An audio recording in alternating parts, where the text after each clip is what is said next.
Chapter 2. Upon returning. Approximately 2 weeks had passed since his departure from the spirit folk village. Ryo stepped onto straw soil for the first time in several years. His current location was the trade city of Orphaned, located in the western region of the Kingdom of Galark. As it was a part of Duke Krisha's territory, Ryo had once stopped in this city on his way out of the straw region. However, Orphaned had developed greatly since then, making it quite different compared to how it had been several years ago. It was actually still under development even now. From what Ryo could see as he approached through the air, deforestation was occurring, which clearly secured more area for the city. I guess I'll go down and gather some information first. Ryo wasn't about to brazenly land in the middle of the city, so he descended into the vast forest near Orphaned instead. Location-wise, Orphaned was close both to the Kingdom of Beltrum to the west and the Kingdom of Centostella near the south, so it was a good spot to gather foreign information. After locating a deserted road, he exited the forest to see Orphaned within view and felt its growth even more strongly. It was a scenery he would have seen several years ago, but it was completely unfamiliar to him now. Although with the size of the city expanding, it was only natural that the outer areas would grow larger, too. While he was flying, Ryo had seen the sturdy castle walls that surrounded the inner city, but the outer city was only enclosed by wooden fencing. He entered the city from the east road. There are so many buildings I don't recognize. Or maybe I just don't remember them. Ryo gazed at the city landscape with curiosity. He had only stayed in Orphaned for a single day all those years ago, so his memories of the city weren't that clear to begin with. However, the overflowing energy within the city hadn't changed at all. No, it was possible it was bustling even more now than it had been before, with several stalls set up along the main street, their vendors calling for customers' attention. As Ryo walked along the road and fondly reminisced, he finally spotted a certain building in his view. It was the inn he had previously stayed at for one night. This was where I stayed last time. What was the name of the girl in the inn again? Well, I'm sure she doesn't remember me, either. Ryo smiled bitterly, remembering how a couple of drunks had bothered him and caused a scene. Unfortunately, he had no business with the inn right now, so he passed on by. Suddenly, 6 pillars of blinding light shot up in every direction visible from Orphaned. The pillars of light seemed to be a phenomenon of sorcery or spirit arts, as they were spreading waves of ode and mana all throughout Straw, even causing the air to tremble. As a result, not only did Ryo notice the light pillars immediately with his excellent ode and mana detection abilities as a spirit arts user, but the residents of Orphaned did, too. Look at that. There's one there too. They're all different colors. Wow, what is it? The city was instantly in an uproar. Everyone was looking in every direction, gazing at the red, blue, white, green, brown, and yellow pillars. Ryo was staring at the pillars, too, when, ba dump. He felt something like an intense beat within his heart, making him open his eyes widely. He placed a hand against his chest reflexively, and felt a pleasantly warm heat rising within him. Haruto. Haru, them. The strangely familiar voice of a girl echoed in the back of Ryo's head. Who is that? Ryo opened his mouth in amazement. He couldn't make out what she had said, but it was definitely the voice of a girl. But, as far as he could see around him, the owner of the voice didn't appear to be nearby. Sharpen your senses. Go southeast. We'll be waiting there. The girl's voice echoed again, and in that next moment, Ryo felt his senses sharpen dramatically.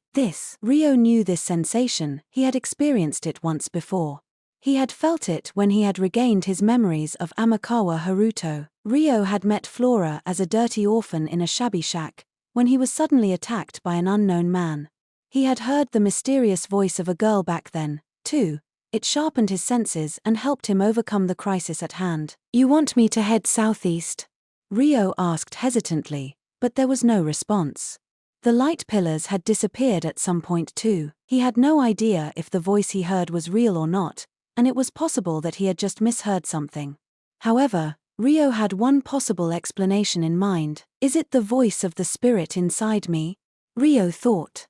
Perhaps the pulsing in his chest just before he heard the voice was caused by the spirit girl residing within him. The voice had told him to go southeast, because there was someone waiting there. Could that someone be the owner of the voice? If so, it couldn't possibly be the spirit within Ryo. I don't know. Ryo shook his head uneasily. Just thinking about it wouldn't give him any answers. But the truth was, the directions came from a girl who had saved him once before. I'll go and take a look. Ryo decided to head southeast for now. He turned on his heel and weaved his way through the chaotic crowds, walking back the way he came to leave the city once more. Several minutes after that, he entered the forest neighboring the city of Amand, and used his spirit arts to fly up into the air, heading southeast. Obeying the order of the voice that echoed in his head, Ryo proceeded southeast. However, after nearly an hour of flying at a steady speed and surveying his surroundings, he couldn't find any particular oddities. The direction to head southeast had been pretty vague to begin with, and he didn't know how far southeast he needed to move.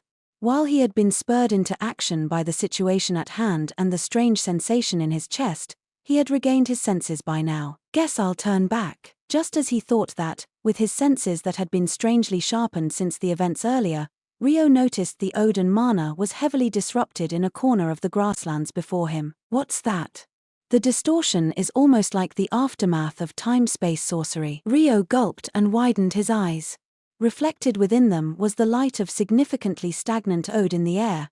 It was similar to the phenomenon characteristic of the aftermath of using time-space sorcery. This amount of residual essence is unprecedented. Judging by the way it's disrupted, not much time has passed yet. Did someone use teleportation sorcery? Ryo speculated, taking into consideration the situation left before him. However, from what he could see in the air, there was no sign of anyone at the scene nor in the surrounding plains. There don't seem to be any spell formulas set up. In that case, the teleport sorcery was either to a random destination, or the destination was set to here. At any rate, not even the basics of time-space sorcery could be performed with the standard of sorcery in Strawl. The only possibility would be an ancient artifact. Guess I'll go down and have a look first, Ryo speculated, then decided to descend to the spot for now. As soon as he stepped down onto the grassland, a cold wind noisily brushed against his skin and shook the endless expanse of grass. Ryo carefully dragged his gaze over the surroundings, searching for any remaining traces. This place is a fair distance from the road, and the perfect spot to hide away and do something, but these are footsteps. Enhanced with spirit arts, Ryo's vision discovered the faint footsteps amongst trampled grass. There were 3 sets of footprints. Each set headed directly south, right in the direction of Centostella, the kingdom located furthest to the southeast of the Strawl region. There's no mistaking the fact they arrived by teleportation sorcery. Could these be the people that voice was talking about before? I don't think it could be a coincidence. It seemed he would need to investigate further. With a small sigh, Ryo flew up into the air and followed the footsteps with his spirit arts.